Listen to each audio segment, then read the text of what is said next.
ராமநாதபுரம் மாவட்ட ஆட்சியராக நியமிக்கப்பட்ட சம்ரன்ஜித் சிங் காலோன் ஆட்சியர் அலுவலகத்தில் கோப்பில் கையெழுத்திட்டு பொறுப்பேற்றுக் கொண்டார். அரசின் திட்டப்பணிகள் பொதுமக்களிடம் கொண்டு சேர்ப்பதில் முக்கியத்துவம் அளிக்கப்படும் என தெரிவித்தார். ராமநாதபுரம் மாவட்ட ஆட்சியராக இருந்த விஷ்ணுசந்திரன் மாற்றப்பட்டு புதிய ஆட்சியராக சம்ரன்ஜித் சிங் லோகான் தமிழ்நாடு அரசால் நியமிக்கப்பட்டார்.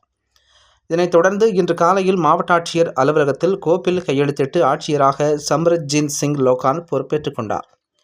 இதனைத் தொடர்ந்து செய்தியாளர்களிடம் பேசிய ஆட்சியர், அரசின் திட்டங்களை பொதுமக்களிடம் கொண்டு செல்வதிலும் பொதுமக்களின் கோரிக்கைகளை விரைந்து முடித்திட தனி கவனம் செலுத்தப்படும் என்றும், ராமநாதபுரம் மாவட்டத்தின் குடிநீர் தட்டுப்பாட்டை போக்கிடும் வகையில் கரூர் பகுதியில் ராமநாதபுரம் மாவட்டத்திற்கு குடிநீர் திட்டம் மேற்கொள்ளப்பட்டு வருகிறது.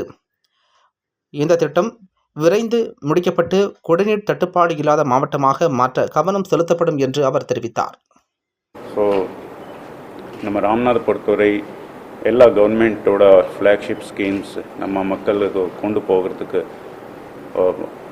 ஃபுல்லாக முயற்சி எடுப்போம். அதுக்கு அப்புறம் ராமநாத் மாவட்டத்தில் ராமேஸ்வரம் ஒரு வெரி இம்பார்ட்டண்ட் டவுன். அதில் டூரிசம் பொட்டென்ஷியல் நல்லா இருக்குது. ஸோ அதை டெவலப் பண்ணுறதுக்கு நம்ம முயற்சி எடுப்போம். அதுக்கப்புறம் ராம்நாத்தில் தண்ணி பிரச்சனை, ட்ரிங்கிங் வாட்டர் ப்ராப்ளம் ஒரு பெரிய பிரச்சனை இருக்கிறது. அதுக்கான கரூரிலிருந்து ஒரு வாட்டர் சப்ளை ஸ்கீம் இப்போது நடைபெற்றுள்ளது. அந்த ஸ்கீமுக்கு ஃபுல்லாக ஃபாலோ பண்ணி அது சீக்கிரம் நிறைவேற்றுறதுக்கு நம்ம முயற்சி எடுப்போம். அதுக்கு பிறகு மக்களோட கிரீவன்சஸ் அதுக்கு முன்னுரிமை கொடுத்து அந்த கிரீவன்சஸ் குறைகளை நிர்வாகப்படுறது நம்ம ஃபுல்லாக முயற்சி எடுக்கப்படும்.